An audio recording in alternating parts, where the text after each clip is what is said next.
जय हिंद दोस्तों, एक बार फिर से स्वागत है आपका अपना इस यूट्यूब फैमिली पे। आज हम लोग मोस्ट इम्पोर्टेंट जो बिहार बोर्ड का क्वेश्चन है ऑब्जेक्टिव को लेकर आए हैं, जिसमें से कि डायरेक्टली बिहार बोर्ड से जो एग्ज़ाम में आता है चैप्टर बाय चैप्टर करके आया। आज तीसरा चौथा चैप्टर लेकर के हम लोग ऑब्जेक्टिव को लाए हैं, जो कि मोस्ट VVI है। चलिए बिना टाइम गवाए उसको डायरेक्ट क्वेश्चन पे चलते हैं हम लोग, ताकि कम से कम समय लगे। और देखिए, ये कोई PDF हम नहीं दे रहे हैं कि सर PDF दीजिए, वो सब कुछ नहीं है। आप लोग ध्यान से सुनिए, और सुनने से भी बहुत सारा ऑब्जेक्टिव याद होता है। इसलिए हम chapter by chapter offline exam जो ले रहे हैं आप लोग के साथ शेयर कर रहे हैं। चलिए, पहला क्वेश्चन है, हिंद चिन्ह का क्षेत्रफल कितना है।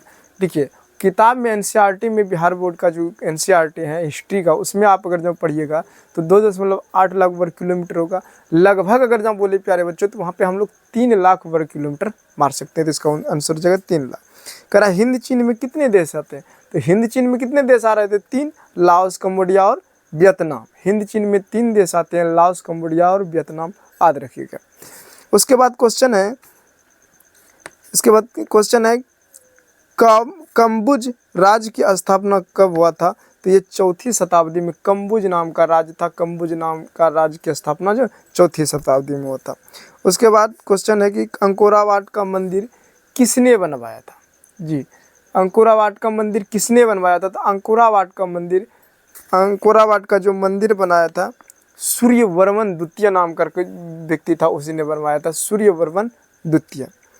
उसके बाद नेक्स्ट क्वेश्चन है कि मलक्का की व्यापारिक केंद्र कब बना। मलक्का को व्यापारिक केंद्र कब बनाया गया था? तो ये 1510 ईस्वी में प्यारे बच्चों बनाया गया था। इसको याद रखिएगा, 1510। जो मोस्ट इंपॉर्टेंट क्वेश्चन होगा वो आपको हम यहाँ से दे रहे हैं।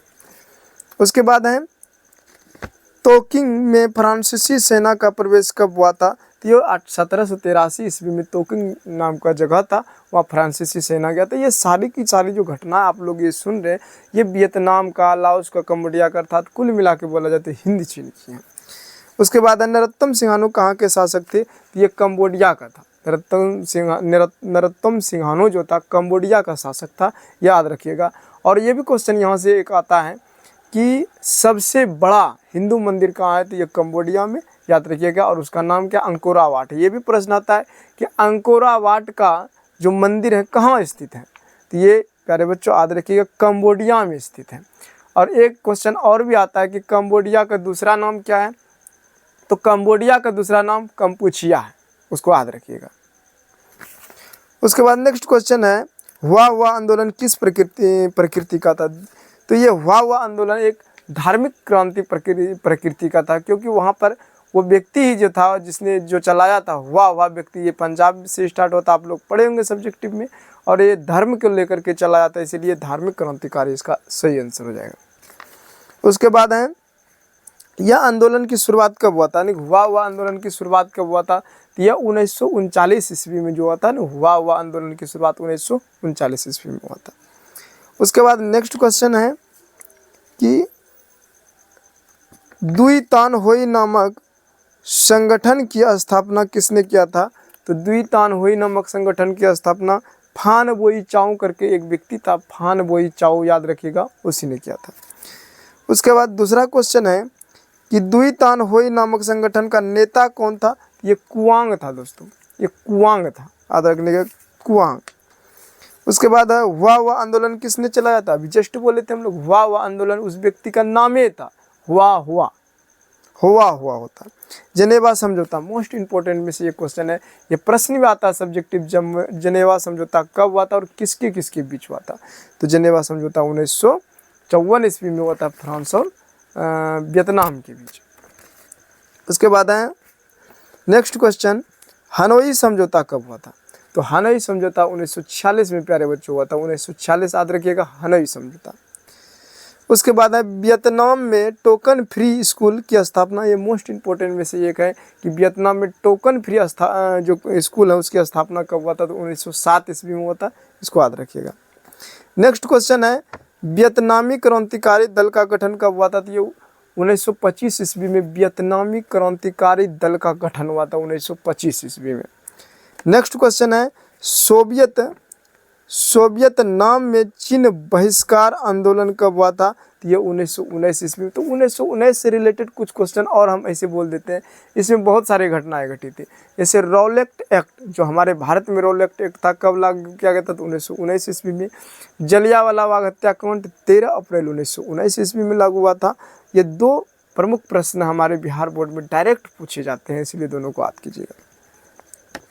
नेक्स्ट क्वेश्चन है, वियतनाम का एकीकरण कब हुआ था? पूरा कब हुआ था? तो 1975 ईस्वी में वियतनाम का एकीकरण पूरा हो गया था। वहाँ से फ्रांस अमेरिका वगैरह सब खत्म हो गया था, चले गए थे।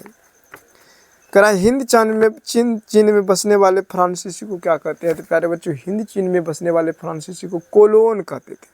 हिंद चीन में बसने वाले फ्रांसीसी को कोलोन कहते थे। उसके बाद है वियतनामी क्रांतिकारी दल का गठन किसने किया था? तो वही हो ची मिन्ह ने किया था। हो ची मिन्ह व्यक्ति का भी नाम है। यहाँ से प्रश्न एक और आता है प्यारे बच्चों कि हो ची मिन्ह मार्ग क्या है?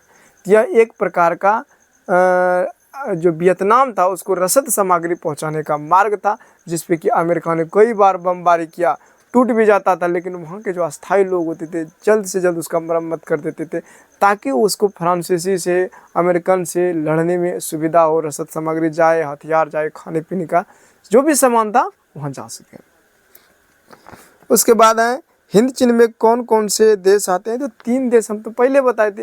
हिंद चीन में 3 देश, लाओस, कंबोडिया और वियतनाम आते हैं प्यारे बच्चों। उसके बाद है गदर पार्टी की स्थापना। ये गदर पार्टी की स्थापना प्रश्न बहुत बार पूछा है, किसने किया था, कब किया था? तो लाला हरदयाल ने 1913 ईस्वी में, याद रखिएगा, ये लाला हरदयाल 1913 ईस्वी में किया था। नेक्स्ट क्वेश्चन है, चंपारण आंदोलन कब हुआ था? तो प्यारे बच्चों, चंपारण आंदोलन बोले या फिर नीली क्रांति बोले, ये सब हमारे बिहार में हुआ था। चंपारण जिले से 1917 ईस्वी में, याद रखिएगा। इससे सब सब्जेक्टिव भी आता है कि चंपारण आंदोलन पर एक टिप्पणी लिखिएगा। नेक्स्ट क्वेश्चन है, आरएसएस की स्थापना राष्ट्र स्वयंसेवक संघ, आरएसएस अभी जो बीजेपी के नाम से जाने जाते हैं, आरएसएस राष्ट्र स्वयंसेवक संघ की स्थापना प्यारे बच्चों 1925 ईस्वी में हुआ था। उसके बाद है जलियांवाला बाग हत्याकांड। ये तो पहले बताए थे, 13 अप्रैल 1919 ईस्वी में जलियांवाला बाग हत्याकांड हुआ था। मुस्लिम लीग की स्थापना प्यारे बच्चों 1906 ईस्वी में हुआ था। और जो बंगाल विभाजन हुआ था उसको भी याद रखिएगा, 1905 ईस्वी में बंगाल विभाजन हुआ था। उसके बाद नेक्स्ट क्वेश्चन है, साइमन कमीशन भारत कब आया था? तो 3 फरवरी 1928 ईस्वी में आया था। यहाँ से क्वेश्चन एक और गिरता है कि महात्मा गांधी दक्षिण अफ्रीका से भारत कब आया था? तो महात्मा गांधी जो दक्षिण अफ्रीका से भारत आया था 1915 ईस्वी में आया था, याद रखिएगा, बिल्कुल 110% वाली प्रश्न है। उसके बाद आर्य समाज की स्थापना किसने किया था? तो प्यारे बच्चों, दयानंद सरस्वती। इसका उत्तर हो जाएगा, आर्य समाज की स्थापना दयानंद सरस्वती ने किया था। उसके बाद है वेदों की ओर लौटो। इसका भी जो नारा दिया था दयानंद सरस्वती की, वेदों की ओर लौटो, दयानंद सरस्वती। नेक्स्ट क्वेश्चन है, भारत में रॉलेट एक्ट, ये तो बताइए दिए 1919 ईस्वी में। ये रॉलेट एक्ट था क्या, एक बार बोल ही देते हैं। ये जो रॉलेट एक्ट था ये अंग्रेजों द्वारा बनाया गया एक कानून था प्यारे बच्चों, जिसमें भारत के जो भी क्रांतिकारी थे, क्रांतिकारी को ये रोकने के लिए बनाया गया था। ये कानून अंग्रेज ने जो बनाया था, अंग्रेजों द्वारा बनाया गया ये कानून था, क्रांतिकारी को रोकने के लिए कानून बनाया गया था 1919 ईस्वी में। इसके तहत क्या करता था, वो जितने भी क्रांतिकारी लोग को बिना मुकदमा चलाए उसको पकड़ता था और जेल में डाल देता। बाद में इसका बहस बहुत पुरजोर पूरा एकदम से विरोध हुआ और यह आंदोलन को स्थगित भी करना पड़ा, अंग्रेज ये कानून को हटाना पड़ा। चलिए नेक्स्ट क्वेश्चन हम लोग आते हैं, लखनऊ समझौता। प्यारे बच्चों, लखनऊ समझौता 1916 ईस्वी, बिल्कुल याद रखिएगा। उसके बाद वर्नाक्यूलर प्रेस एक्ट, बहुत ही ज़्यादा क्वेश्चन पूछे गए हैं। ये हो जाएगा हमारा 1878 ईस्वी में vernacular press act. Vernacular press act कब पारित किया गया था? तो ये 1878 ईस्वी में। यह एक प्रकार का प्रेस पर एक्ट लगाया गया था, कानून लगाया गया था, कानून व्यवस्था। रंपा विद्रोह प्यारे बच्चों 1916 ईस्वी में हुआ था। आप लोग को एकदम बिल्कुल याद होगा, रंपा विद्रोह 1916 ईस्वी में। उसके बाद है दांडी यात्रा में कितने व्यक्ति शामिल थे जो महात्मा गांधी के साथ थे? तो 78। यात्रा कितना तय किया था? 250 किलोमीटर यात्रा तय किया था। कहाँ से? तो साबरमती से लेकर के दांडी तक। उसके बाद भारत में इलवर्ट बिल कब पारित किया गया था? तो यह 1883 ईस्वी में इलवर्ट बिल पारित किया गया था। दांडी यात्रा की शुरुआत कब हुआ था? तो ये 12 मार्च 1930 ईस्वी में हुआ था। 12 मार्च 1930 ईस्वी में दांडी यात्रा की शुरुआत हुआ था। दांडी यात्रा बोल सकते, दांडी मार्च बोल सकते। इसका मेन उद्देश्य था कि नमक को बना करके नमक कानून का उल्लंघन करना। जो अंग्रेज लोग टैक्स इस पे लगा दिए थे ना, तो इसीलिए महात्मा गांधी ने दांडी यात्रा की शुरुआत किया था। इसमें 78 अनुयायी जुड़े, 250 किलोमीटर पैदल यात्रा किया, समुद्र तक पहुंच के दांडी नामक स्थान में समुद्र से नमक बनाया, उस सब कानून को तोड़ा। बोला कोई टैक्स वैक्स हम कुछ नहीं देने वाले, ये नमक है, हमारे खाने की चीज़ है, इस पर कोई टैक्स नहीं लगेगा। दुर्भाग्य से प्यारे बच्चों, अब जीएसटी इतने पे लग गया है कि हम लोग जो किताब कॉपी पढ़ते हैं उस पर भी टैक्स लेती है सरकार। उसके बाद है हो ची मिन्ह का दूसरा नाम क्या है? तो इसका नाम थोड़ा सा कठिन है, न्यूगन आई क्वोक। न्यूगन आई क्वोक करके इसका नाम है। उसके बाद है कलकत्ता कॉन्फ्रेंस एक्ट कब पारित हुआ था? 1899 ईस्वी में ये पारित हुआ था। नेक्स्ट क्वेश्चन है कि कलकत्ता कॉरपोरेशन एक्ट किसने पारित किया था? लॉर्ड कर्जन ने किया था। प्यारे बच्चे, इसको लॉर्ड कर्जन ने पारित किया था। नेक्स्ट क्वेश्चन है महात्मा गांधी जी, तो बताइए ये दक्षिण अफ्रीका से कब आए थे? तो यह 1915 ईस्वी को दक्षिण अफ्रीका से भारत आया था। कब? 1915 ईस्वी में। सविनय अवज्ञा आंदोलन कब हुआ था? तो ये 1930 ईस्वी में प्यारे बच्चों, सविनय अवज्ञा आंदोलन 1930 ईस्वी में। और असहयोग आंदोलन की बात किया जाए तो 1920 ईस्वी में। चंपारण आंदोलन की बात किया जाए तो 1917 ईस्वी में। ये सब आंदोलन याद कीजिए। भारत छोड़ो आंदोलन 1942 ईस्वी में। ये सब याद कीजिएगा। महात्मा गांधी का आंदोलन, क्योंकि पूछ देता है पचनम राम में कि भारत के राष्ट्रीय आंदोलन में महात्मा गांधी के योगदानों की चर्चा कीजिए। भारत छोड़ो आंदोलन देखिए आ ही गया 1942। बारडोली सत्याग्रह कब हुआ था? तो प्यारे बच्चों 1928 ईस्वी को बारडोली सत्याग्रह हुआ था। उसके बाद है वो सहयोग किस आंदोलन के दौरान में सरदार वल्लभ भाई को पटेल की उपाधि मिला था? ये बिल्कुल प्रश्न पूछा जाता है, तो बारडोली आंदोलन याद रखिएगा। गांधी इरविन समझौता कब हुआ था? तो 1931 ईस्वी में। और सिपाही विद्रोह कब हुआ था? तो 1857 ईस्वी में, याद रखिएगा इसको भी।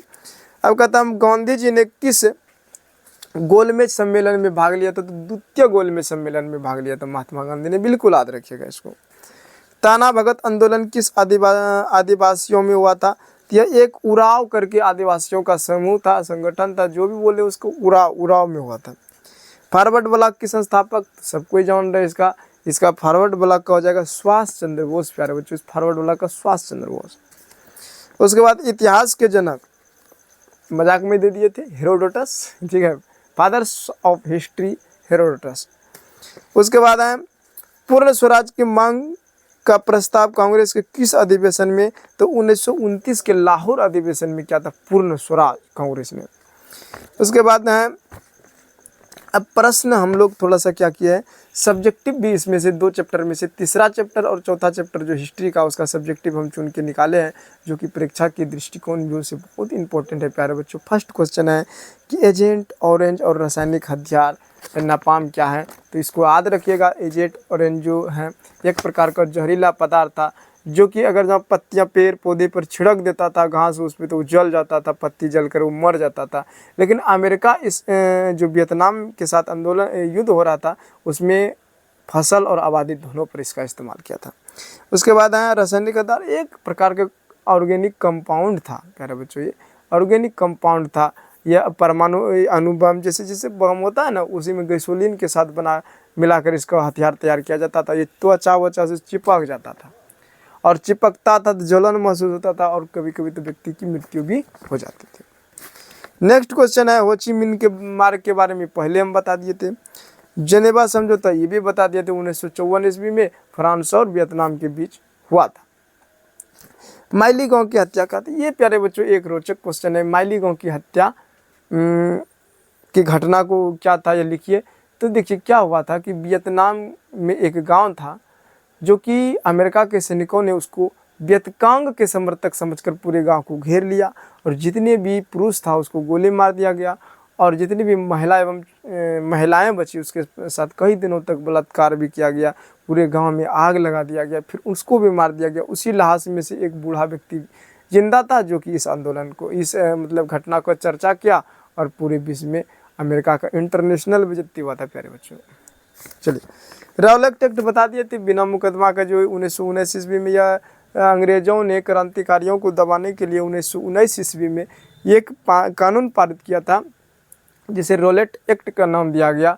और ये जो है इसमें क्या होता था कि बिना किसी मुकदमा के भारत के किसी भी क्रांतिकारी को पकड़ के सीधा जेल में डाल देता।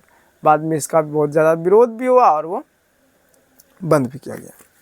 दांडी यात्रा बता ही दिए, इसका दांडी यात्रा 12 मार्च 1930 ईस्वी को गांधी जी द्वारा चलाया गया था 78 अनुयायी के साथ।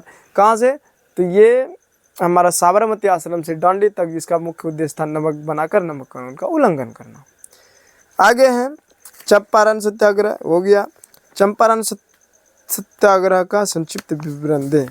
चंपारण सत्याग्रह वही हो गया प्यारे बच्चों, 3 कठिया अनुबंधन, नील की खेती का विरोध, लिख दीजिएगा। और राष्ट्र आंदोलन में महात्मा गांधी की चर्चा कीजिए, बताइए दिया अभी। और असहयोग आंदोलन के कारण तथा परिणाम। असहयोग आंदोलन प्रथम जन आंदोलन था। कैसे? तो असहयोग आंदोलन प्रथम जन आंदोलन ऐसे था कि इस आंदोलन में भारत के लगभग सभी जनता भाग लिया था, इसीलिए इसको प्रथम जन आंदोलन कहा गया। ओके बात ठीक है, आज के लिए इतने ही। ऑब्जेक्टिव था मेरा टारगेट, तो ऑब्जेक्टिव आपको सुनाए। और अगर जो ये वीडियो आपको पसंद हो तो लाइक सब्सक्राइब एवं दूसरे दोस्तों के साथ शेयर जरूर करें, ताकि वो जो बिहार बोर्ड में पढ़ रहा है ना उसको किसी न किसी प्रकार से लाभ मिलते रहे। चलिए, जय हिंद।